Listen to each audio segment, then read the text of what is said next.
What's up guys, it's Jimmy the Hiking Nerd. Today's review is on the NeoAir XTherm inflatable sleeping pad made by Therm-a-Rest. The XTherm comes in two shapes, regular, which is mummy cut, and max, which is rectangular. It also comes in two sizes, regular and large. I have the regular sized max version here with me today, which weighs 17 ounces. The NeoAir XTherm is the warmest sleeping pad offered by Therm-a-Rest, with an R value of 5.7 when fully inflated to its 2.5-inch thickness. Over the years, Therm-a-Rest has developed a great reputation for making sleeping pads that stand up to their claimed warmth, and the XTherm is certainly no exception. I've used my XTherm on snow and frozen ground and have not felt any coldness seep through. When you sleep on warmer ground, you'll actually feel some of your body heat reflected back at you. The regular-sized NeoAir XTherm weighs 15 ounces and has one of the highest warmth-to-weight ratios of any sleeping pad on the market. For an additional 2 ounces, you can get the rectangular max version, which gives you a little more footroom and length. And for only 3 ounces more than the NeoAir X Lite, which has an R value of 3.2, you get almost double the R value with the XTherm. The XTherm is constructed using a 30D nylon ripstop fabric on the top and a 70D nylon fabric on the bottom. The top fabric has a slightly softer feel to it, which is nice if you sleep naked or sleep without a pillow, but otherwise it really doesn't matter. The bottom fabric is more robust and feels almost as slippery as a sil nylon rainfly. I have no concerns about durability given the excellent build quality and ruggedness of the XTherm. If anything, my tent floor or ground sheet is more likely to get a puncture. In any event, Therm-a-Rest includes a patch kit with this product which you can bring along and use for other field repairs as well.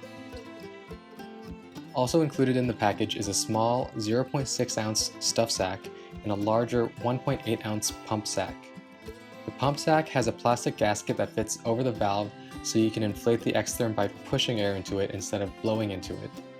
It only takes me 10 to 12 pumps to fully inflate the pad.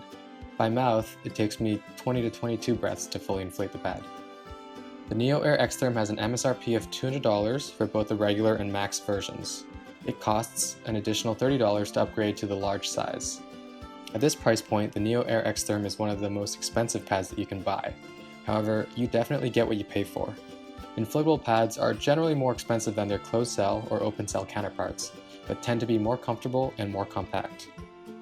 Alright, now let's talk about what I personally like and dislike about the NeoAir XTherm. I'll start off with the features that I like. The first is warmth. In my opinion, this is the first reason why you buy a sleeping pad, which is to stay warm. In extreme conditions, the insulating ability of the XTherm will help keep you out of hypothermic situations.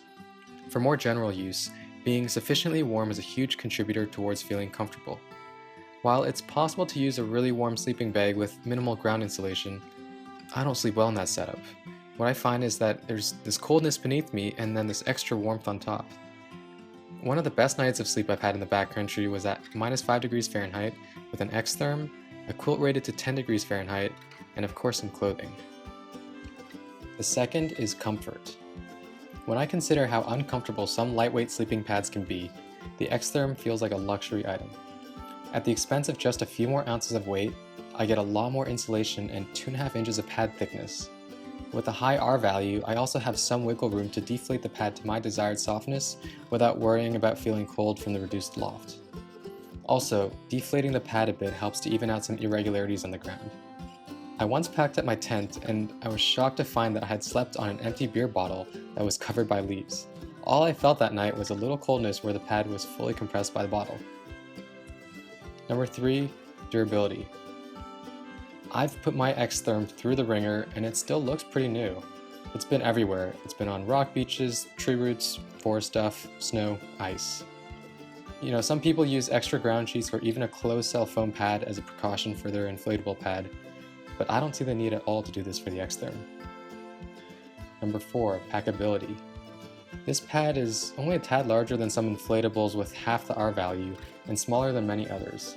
It takes up about as much space as a 10x10 ultralight tarp. Number 5, color. As you may have gathered from my other reviews, I prefer muted colors for gear that tend to get dirty, so I like the colors on the XTherm. But more importantly, Therm-a-Rest actually chose to use a more opaque material so you wouldn't see if there's any mold growing in your pad. Gross, right? Well, one reason I use the pump sack is to reduce the amount of moisture and bacteria that I put into my pad. so I have no idea if there's any mold in there, but out of sight is out of mind. Okay, now let's talk about what could be improved with the XTherm. The first is sizing. The regular sized XTherm works for me, but just barely. I don't mind the width. At 20 inches wide, that's about as much as you'll get with a lightweight pad. However, the XTherm is only 6 feet long, which is really the minimum length that supports my 5'9" frame and a pillow. If I move around too much, my pillow can fall off the pad, or I will fall off the pad. I bet there are a lot of folks who are taller than me who find this frustrating. Of course, there are workarounds, but I feel like if I'm going to get a pad that isn't long enough, I might as well get the half-length version of the XTherm, which unfortunately is no longer being sold, and then use my pack to supplement my bottom half. Number 2 is noise. One common complaint about the NeoAir mattresses is the noise that they make when you move around on them. They seem to get quieter over time though. Fortunately, the XTherm isn't as loud as the X Lite, but it's still loud enough that I can hear the crinkling through my earplugs. I've gotten no complaints from anyone else about it though. And number 3 is the deflating process. The XTherm requires a little bit of work to deflate and back up. Okay, what can I say? I'm a picky guy. I like to push these companies to come up with better solutions to our problems. But in the meantime, my tip is to unscrew the valve when you wake up so that as the pad deflates, you'll gradually get colder and decide that it's time to get out of bed. For me, the NeoAir XTherm was a great purchase because I use this one pad year-round and in environments where nighttime temperatures can drop drastically. I don't need to buy a second pad to boost my R value in the winter, nor do I need to purchase a warmer, more expensive sleeping bag to compensate for inadequate ground insulation. If you're an ultralighter, don't write off the XTherm just because it's a little heavier than some other options like the X Lite. Go out and try one for yourself and then determine whether it will fit into your sleep system for the conditions you'll encounter. That's it for my review of the NeoAir XTherm. Did you like this review? Let me know in the comments below. And feel free to hit that subscribe button if you want to get the most out of backpacking in a financially responsible manner. After all, that's what the hiking nerd is here for.